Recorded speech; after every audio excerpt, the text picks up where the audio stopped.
So let me just start by saying, I love Alaska. I do. I really do. I've loved growing up here. I love living here. And when I say that living in our state is like living in a postcard or living in those travel brochures that we pass around to get all the tourists to come up here and everything, it's true. I mean, it really is true. Our state really does look like that. And I love it a lot. But it can be really difficult living here for someone who is partially blind, like myself. So a little bit about myself. I am what is considered legally blind, so I'm not sighted enough for the sighted people, but I'm not blind enough for the blind people either. I walk this really weird line of this just really weird gray area. Just is kind of where I'm living. And when you're growing up here in this state, you know, your parents probably own a motorhome or a camper or a big van or a car or something, and you do what everybody does. You go on road trips. Road trips are great. You can bond with your family. You get lots of awesome stories and everything. But you know, you're mostly when you're in Alaska, you go on a road trip to see the wildlife, to see the scenery, because it's awesome. A lot of that is lost on someone who can't see. You know, because we'd go down to like Denali, or we go to Seward or whatever. Growing up in Anchorage, I moved up here to go to college, but we'd go up to Denali and everything. And did you know that blind people get in national parks for free? That's really great. Think about that for a second. Because really, what's a blind person going to do in a national park? I mean, everyone's like, oh, look, McKinley is so beautiful. Look at Denali, it's great. I can't touch Denali. Denali's not going to say something. I can't go like, hey, Denali, how's it going? I'm doing fine, how are you? That's not going to happen. I can't go to Yellowstone and touch Old Faithful either. I can't really get very close to Old Faithful. I can hear it, so I guess that's pretty cool. I've never been to the Grand Canyon either, but I'm pretty sure that would also be lost on me. It's deep. Yay! Fantastic. Can we go eat some tacos? So, and of course, like I said, the wildlife. That's another really big thing about road trips here and living in Alaska.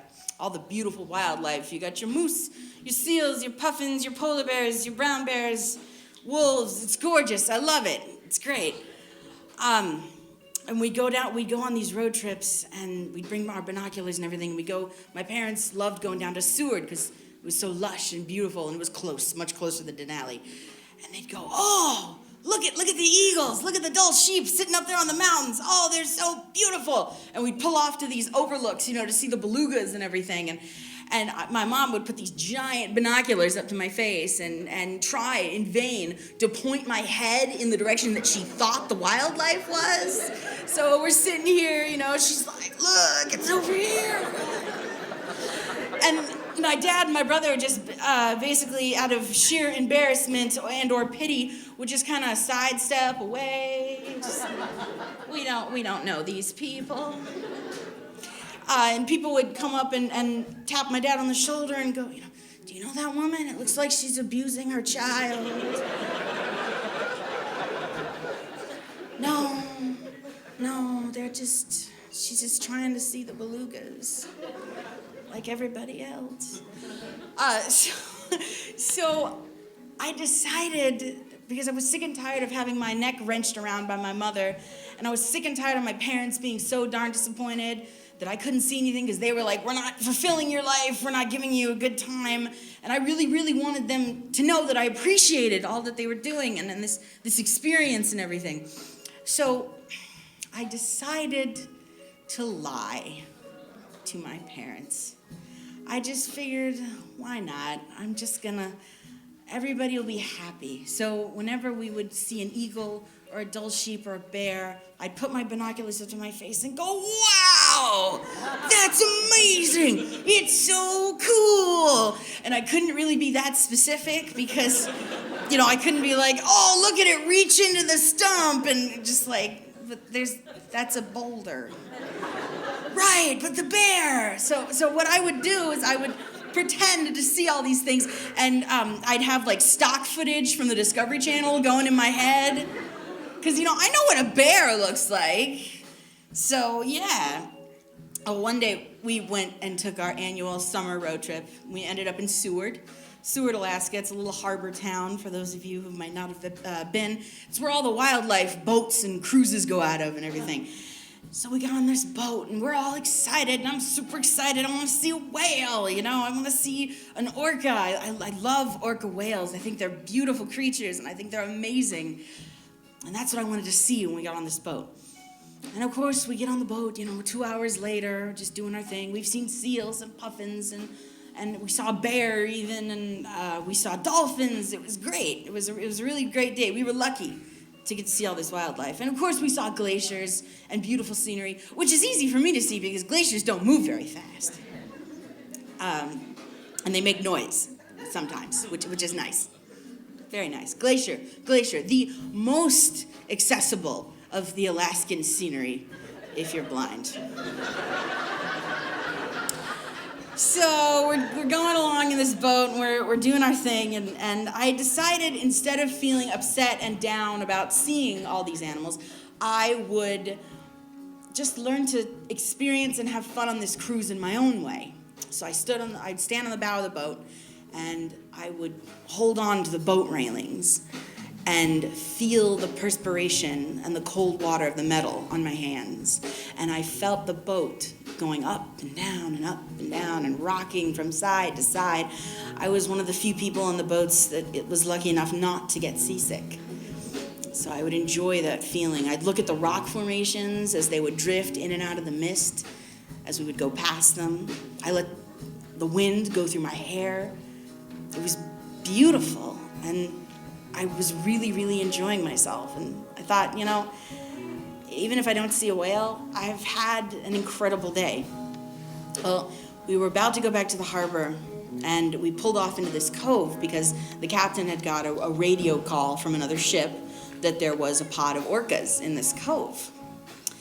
And so we pull up into this cove, and everybody is real quiet, and the captain's like, okay, if we see whales, don't scream and point, because then you'll just scare them away, And so everyone's out of the cabins on the boat, and we're all on the railings, and this was like a triple-decker boat. It was a big boat, so all 3 decks full of people. And we see them. There are this pod of orca whales, and they're just hanging out in this cove. And they kind of disappear into the water, and the captain pulls up, and he shuts the boat engine off. We're all really, really quiet. And the whales decide to swim over towards our boat. So we're all looking at these whales. And we're all just waiting. We don't know what's going to happen. I'm standing there. I got my binoculars. And I'm just thinking about whales, in my head.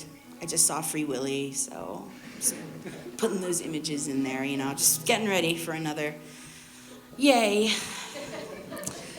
But the whales surrounded our boat, and right in front of me comes this dorsal fin. This beautiful, black, proud dorsal fin comes slowly up out of the water, right in front of me, probably about to the end of this stage. And I can see about 3 feet in front of me before everything starts to get really blurry. So this whale comes up, and I can see it's right in front of me. I can see the white marks above the whale's eyes, and I can see the white marks from the belly that kind of come up on the back. I can see the whale's tail, and I just stood there. I was holding on to the railing so tight, my knuckles were turning white, and I was just so afraid that if I moved or did anything or second-guessed myself, that the whale would just disappear. But the whale didn't. We just kind of stood there in each other's space, just sensing each other and looking at each other. And I can just remember thinking to myself, wow, finally, I'm here. We're here together. And I looked at the whale and I whispered so that no one else could hear, "Thank you. Thank you for letting me be here with you. Thank you for letting me see you." I didn't even have to use my binoculars. I was so happy. And I knew that when we got back to the docks, I wasn't going to have to lie to my parents this time about seeing something that I really, really, really wanted to see. Now, granted, the next day I went back to lying to my parents. And I still lie to my parents to this day, actually, about seeing wildlife. We've just kind of come to accept it. It's our thing. So, thank you.